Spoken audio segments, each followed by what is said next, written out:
Hello बच्चों, let's read out a question first. Discuss the flight of a bird using parallelogram of vector addition. So यहाँ पर हमें parallelogram vector addition इस concept का use करके prove करना है, डिस्कस करना है फ्लाइट ऑफ बर्ड को. तो चलिए स्टार्ट करते हैं सोल्यूशन से.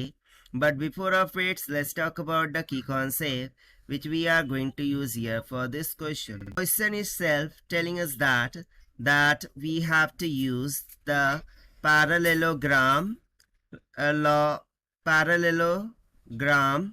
law of vector addition. ठीक है, इसी कंसेप्ट का हमें यहाँ पर यूज करना है और then we have to discuss here the flight of the bird को. So parallelogram law of vector addition, वो क्या होता है कि जो रिजल्टेंट वेक्टर है this is always equals to the addition of that's two vector जिसका वो रिजल्टेंट होगा. यानी कि इसको डायग्राम के थ्रू मैं अंडरस्टैंड कराऊँ कि लेट सपोज कि इस तरीके से दो वेक्टर्स है. ठीक है, ये ए वेक्टर हो गया, ये बी वेक्टर है, दोनों at an angle of theta है. सो इन दोनों का जो रिजल्टेंट होता है दैट इज आर वेक्टर, वो इन दोनों वेक्टर के एडिशन के बराबर होता है. सो बस इसी का यूज करके हमें डिस्कस करना है बर्ड की फ्लाइट को. ठीक है, सो मैं यहाँ पर सपोज कर लेता हूँ कि कुछ इस तरीके से बर्ड है. ठीक है, यहाँ पर हम सपोज कर लेते हैं कि कुछ इस तरीके से हमने बर्ड को यहाँ पर ड्रॉ कर लिया है और वो फ्लाई कर रहा है. ठीक है ना, into the sky like this. ये उसके क्या हो गए, पंख हो गए.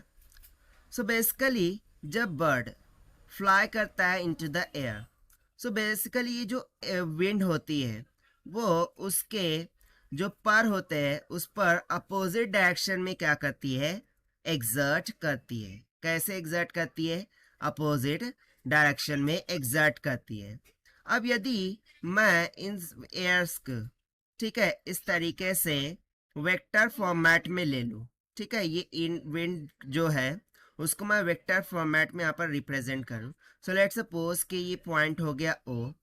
सो यहाँ से एक फोर्स इस तरह जानिब लग जाती है, सो सेकंड फोर्स इस जानिब लग जाती है. ठीक है, जो कि बेसिकली किसके कारण से होती है, विंड के कारण से हो रही होती है कि एक फोर्स इधर को लग गई, एक फोर्स इधर को लग गई. इसको हम मान लेते हैं ओ ए और इसको हम मान लेते हैं ओ बी.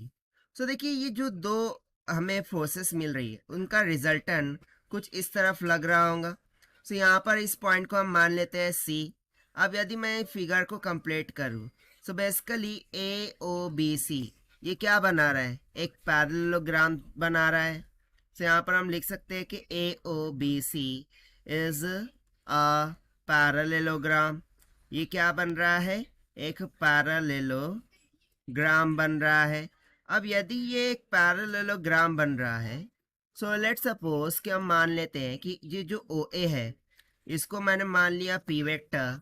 ठीक है, और इसको मान लिया क्यू वेक्टर और इन दोनों का जो रिजल्टेंट है उसको मैंने मान लिया आर वेक्टर. सो देखिए यहाँ पर हम सिंपली बोल सकते हैं ना कि according to parallelogram law of vector addition, यहाँ पर जो रिजल्टेंट वेक्टर है दैट इज आर वेक्टर, ये P vector plus Q vector इसके सम के इक्वल होगा. ठीक है, सो देखिए यहाँ से हमने क्या डिस्कस किया कि बेसिकली ये विंड जो है ये रिक्वायर्ड वेक्टर्स और रिक्वायर्ड फोर्स प्रोवाइड करती है in the opposite direction on to this flying पंख. जो ये फ्लाइंग पंख है बर्ड के, ये बर्ड के फ्लाइंग पंख पर ये विंड फोर्स एक्सर्ट करती है और इस फोर्स का जो रिजल्टेंट होता है दैट इज आर वेक्टर जो कि यहाँ पर हमने दिखाया है, वो इस बर्ड को फ्लाई करने में यानी कि आगे ढकेलने में क्या करता है, हेल्प करता है. सो देखिए अकॉर्डिंग टू लॉ यदि मैं यहाँ पर मैग्नीट्यूड ऑफ आर वेक्टर लिखूँ so that will be equals to क्या हो जाएगा, अंडर रूट में पी का स्क्वायर प्लस क्यू का square plus 2 times of P Q into cosine angle of theta के इक्वल हो जाएगा. राइट, जहाँ पर थीटा इन दो vectors that is P and Q के बिटवीन का एंगल हो रखा होगा. तो देखिए यहाँ पर हमने डिस्कस कर लिया the flight of bird by using the parallelogram of vector addition के कॉन्सेप्ट से.